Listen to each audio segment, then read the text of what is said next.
Well, I was born in New Jersey, southern part of New Jersey. I grew up in a little town called Pittman, New Jersey, which is a suburb of Philadelphia, which is 17 miles south. Went to high school there, and World War II started while I was in high school.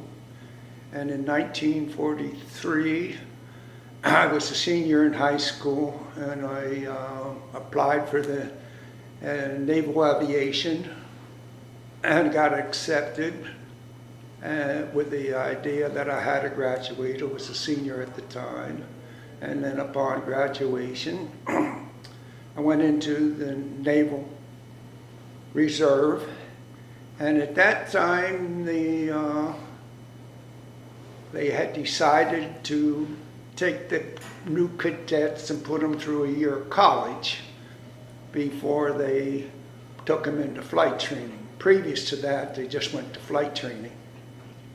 Like George Bush, I think he went within a year before I did. Within a year, he was already trained and over there flighting in Iwo Jima area. Anyway, I went to the University of Pennsylvania for 2 semesters, which they required. Then things had slowed down, so they decided to give us another semester. So we spent a year at the University of Pennsylvania. At that point, they came along and gave us a choice. Did I want to continue in naval aviation, or would I like to go back into the V-12 program and get a college degree in engineering? And since I had gone into aviation, I said, no, I'll stick with the aviation portion of it. So then they transferred to Patuxent River, Maryland. And we were sitting and waiting for 3 months getting into pre-flight, which was at the University of North Carolina. At that time, the pre-flight was a 3 months course, except again, they weren't having as many casualties, so they slowed the program down again, and they gave us another 3 months in University of North Carolina. Then at that point, they transferred us out to Bunker Hill, Indiana to start flight training, and the war ended. Well, flight training consisted in going up to Glenview because they closed Bunker Hill, went through Glenview. Then they sent us down to Corpus Christi. Then they sent us to Pensacola.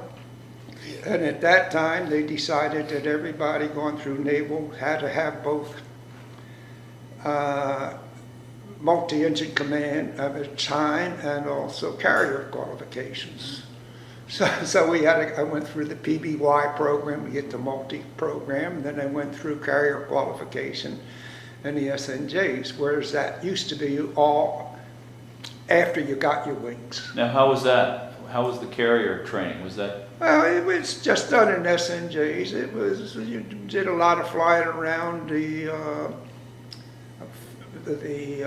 outlying bases where it went down to about 100 feet off the ground and put it in a thing, come around and make your things. And then they took us out to the carrier. We made 6 landings and you were carrier qualified. Of course, I never got near a carrier in the thing. Would you say that was one of the hardest things you had to do, the carrier landings? It was a lot of fun. I really enjoyed the carrier flying of it, except now when I was in Bunker Hill, Indiana, they came out with another 3 choices for us.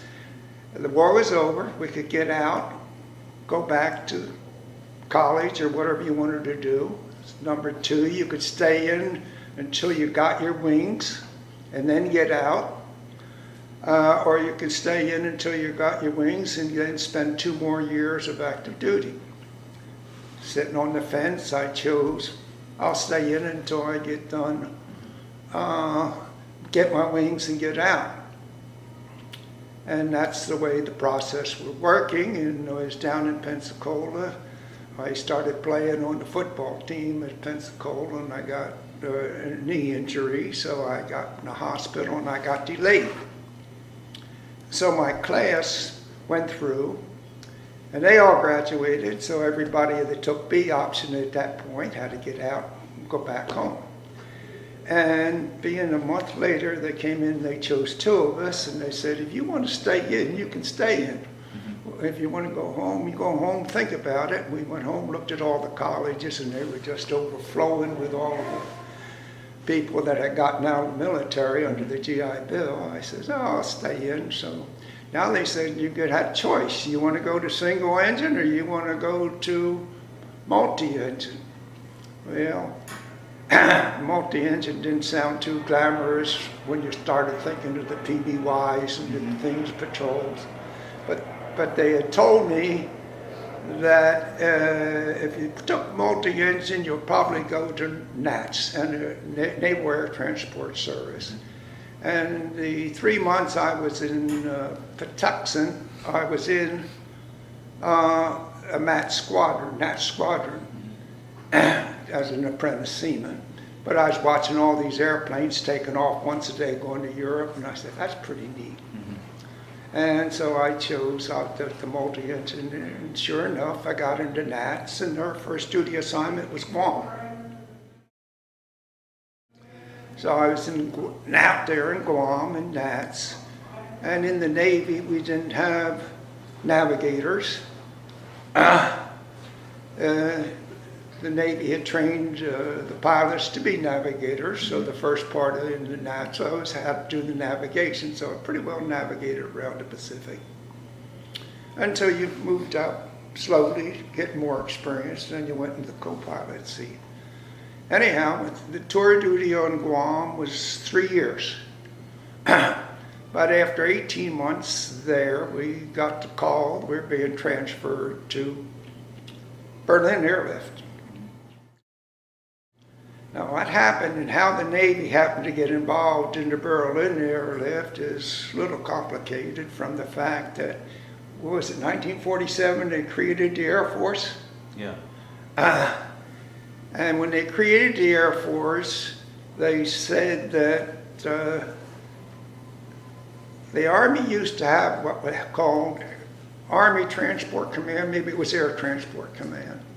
And the Navy had NATS, which was Naval Air Transport Service. And they had said, we do not need 2 transport services. So they just took the naval squadrons and the Air Force squadrons and put them into what they call MATS. So we were working under the combined authority of the Navy and the Air Force in MATS. So they had, I don't know how, about 5 or 6 Navy squadrons in MATS. One was on Guam, one was in Hawaii, one was in Patuxent River. And there was another one in Patuxent River. And I guess they had some more too. But anyhow, when they made the call up for the Berlin Airlift, they transferred 2 squadrons, one from Guam, which was VR-6, and the other one was from Hawaii, and that was VR-8. And we flew from Guam over to Germany. What kind of planes were you flying? C-54s. Okay. C-54s. And so that took a while to get there. And they also stopped in Jacksonville and put radar on the airplanes, and then when we got over there, we couldn't use it anyhow because it would mess up everything.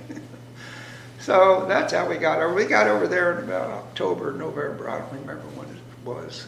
Just as the winter started, at that point the weather was very bad in Europe. I think I flew into Berlin for a period of maybe a month before we ever saw the ground.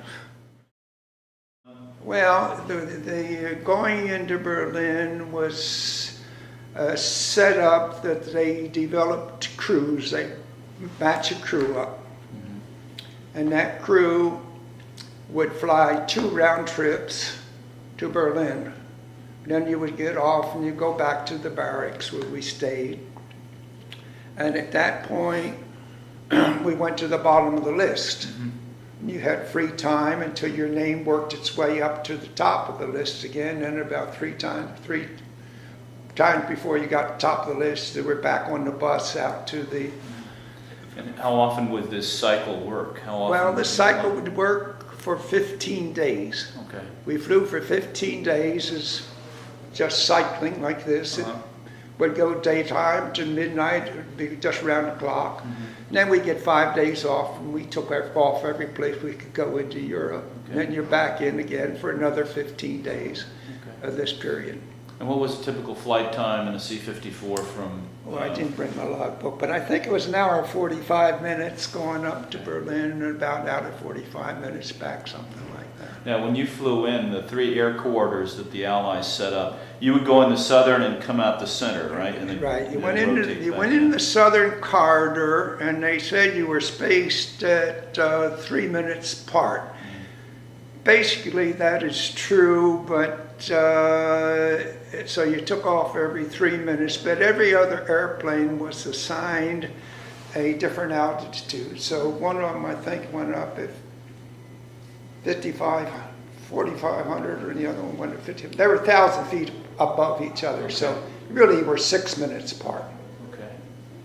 And then as you also knew the number of the airplane that was ahead of you, and then as you passed over these checkpoints, you would broadcast in the blind saying you're passing over this checkpoint, and the airplane behind you would pick up and he would make his adjustment on you. And everybody flew the same speed, the same airspeed going into Berlin. And they flew back at higher altitudes out the central corridor. We flew at 75, 85 or something like that. We flew up at 55 or 65, I don't remember exactly. The lower part of the central corridor may have been filled up with the British, because they came out the same way. They went in the northern corridor, Right. came out the center corridor too. I'd heard a story, and I don't know if it's true. I read somewhere that when they were first concocting the idea of the airlift, one of the biggest problems they had was how are we going to get planes into and out of without running into each other? And I heard the story that somebody, I don't know if it was Lucius Clay or Tunner or who it was at a cocktail party and had a napkin, and it suddenly dawned on this person that a simple solution.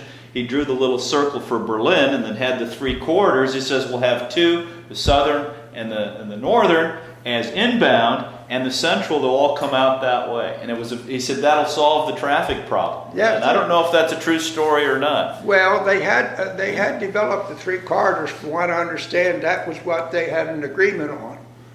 So they just had to figure how to work the 3 corridors, Right, and that's the yeah. way they did it. The northern corridor and the southern corridor was inbound, and the central corridor was outbound. So you worked in a circle. You went in Frankfurt this way, you came out, and then when you got past the border, you went back south again to land. So the pattern was pretty well set up. It was very nicely done, and since everybody flew at the same airspeed, they had the separation down very good. You went in at 170 miles an hour and you came out at 180 because now you didn't have cargo. And what it was called was 10 tons to Tempelhof. You carried 10 tons of coal mainly to Tempelhof. They had a lot of food going in too, but I do believe that as far as we were concerned, I don't think we carried anything but coal. And Now, you never carried any outbound goods? I was reading somewhere that... no, coming out, there was hardly anything coming out. Well, I'm sure that some transportation was done for the personnel going in and out, but as far as we were concerned, we went in pretty well full, came out Empty. pretty well empty, yeah. How much time would you have on the ground in Tempelhof before you had to turn around and I'm leave? trying to remember, probably about 45 minutes. What you do when you landed, you saw the airplanes lined up, you followed the Follow Me Jeep in, and they parked the airplane right behind the one that landed in front of you.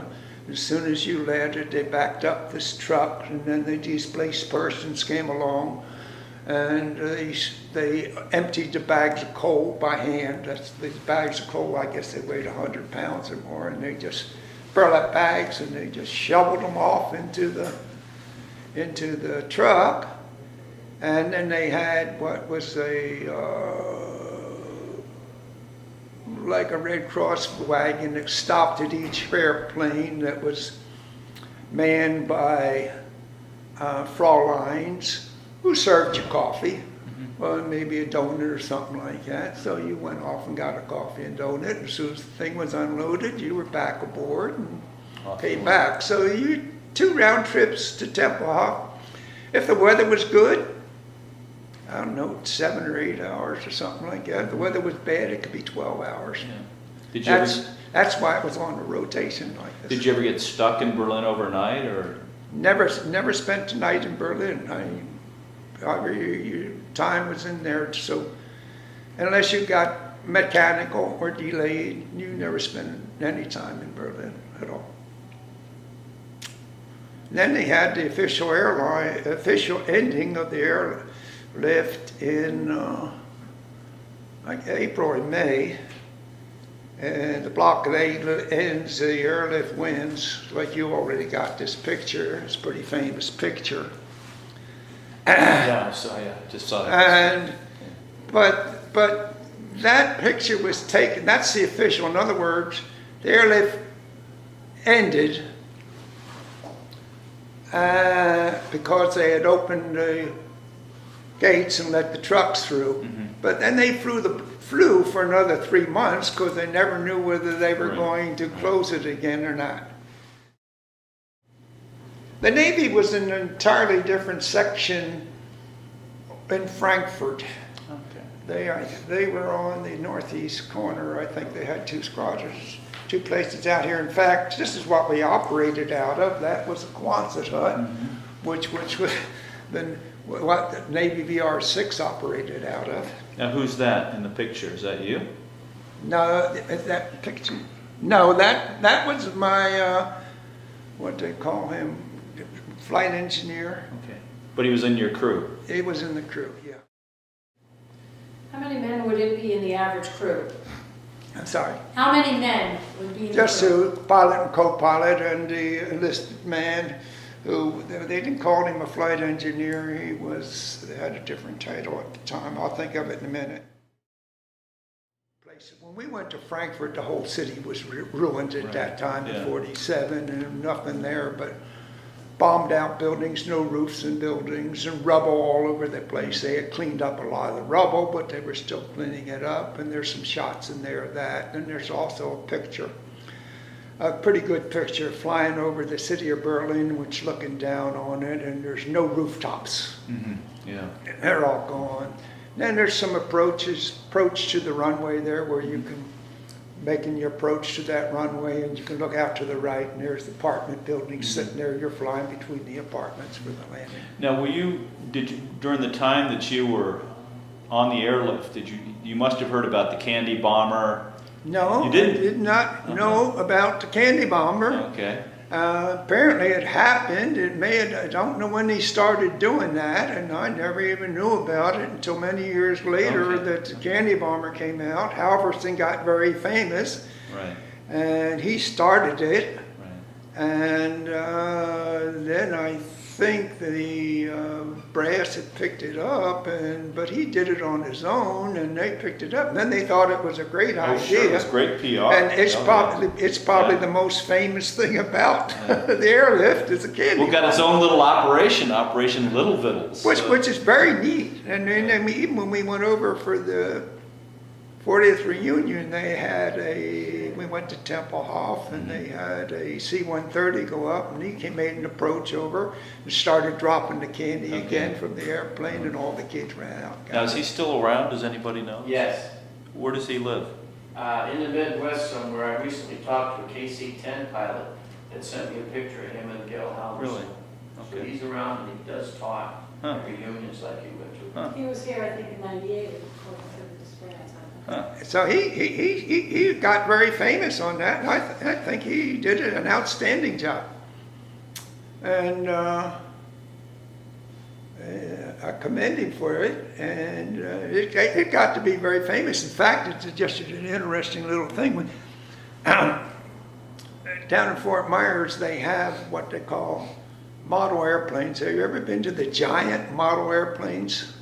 No. Well, they have model airplanes, you know, that they fly, and they got some giants down there. I mean, there's some of them with wingspans of 15 feet and everything. Anyhow, part of that show is flying a model airplane up and dropping candy from it. So all the kids can go out and pick up the candy, which is all a direct descendant from the candy bomber. But I never knew about it until much later on, and I heard about it somehow. So how at the time, and I realize sometimes it's very difficult to separate what you've read afterwards in later years from what you actually remember from the time, but as far as you can remember from the time, were you aware of what a big deal this was? We knew exactly pretty much what was going on, the blockade, and we knew what it was doing, and sure, we were all up on that part of it, and part of occupied Berlin. And, they hadn't built the wall yet when we were flying this, but the wall went up a little bit later on. One of the interesting comments I make, but this is not too well known, except amongst the Navy, they took the 2 Navy squadrons from Guam over there, and I forget how many Air Force squadrons were involved. I think about 8 or something like that, or maybe even more. But they always had competition amongst the squadrons of how much tonnage they took to Tempelhof. Well, the 2 Navy squadrons got there, and after they got there, they were fighting for first and second place, and the Air Force came in third. Never got better than third after that. But there was probably a reason for it, because the Navy squadrons did their own maintenance, and therefore probably kept the airplanes available more. Whereas the Air Force, I think they had a maintenance squadron over and above the transport squadron, and then they had to take the airplane over to the other squadron for the maintenance, and probably didn't have the availability. But it was interesting. They'd always come out with this report, how many tons to Tempelhof, VR6 or VR8, 1 or 2. Actually, we were 6, and we came in second place most of the time. The other one beat us out. Then down here, quite a ways down, was the 1st Air Force Squadron. Now, I'm sure the Air Force people won't put that out too much. In fact, I like to see this picture here to see if they took out the Navy's thing. It was interesting. It was a little competition, but that was all friendly competition. The Navy airplanes were all in knots, and the Air Force used miles per hour. So we had to convert the knots to miles per hour on the indicated airspeed. And I forget what it is. A knot is 15% more than a thing. I think 146 is probably equal to 170 and whatever it is come back. And so we would fly that speed going up and back. And one time they had an airplane divert, and it went into an Air Force base. And the general says, we can't have that airplane sitting on the ground, put an Air Force crew on that airplane and send it back up to Tempelhof. So they put an Air Force plane, crew on it, and they flew it to Tempelhof. They didn't know the difference between knots and miles per hour, so they flew that thing to Tempelhof at 170 knots. They must have had that power on. They said this must be a dog of an airplane, and they must have passed 2 or 3 other airplanes going up there. And then after that incident, they said, never fly another airplane that belongs to the Navy. Here's the central car back here, down. You caught Offenbach, and that was pretty much after you passed this, it was a straight approach to Rhine-Main. And the flights going to Wiesbaden did the same thing. They took there and they passed over Rhine-Main going to Wiesbaden. So they flew down, and they pass over Rhine, Main, going into Wiesbaden. So there were 2 U.S. bases in Western Germany. Right, Wiesbaden and Rhine, Main. Frankfurt. Now, Rhine, Main was the main one. That tape says the majority of them operated out of Wiesbaden. That's not true. I think the majority were out of Rhine, Main. But they did have a base there. Anyhow, so we're coming back, and we're coming down, and so when you reported over here, the radar usually picked you up to make an approach and put you on DCA. And we're coming down in Offenbach, and before we got there, radar picked you up, and it says, we got you in here, make a right turn to 0, well, it wouldn't be that, it would be,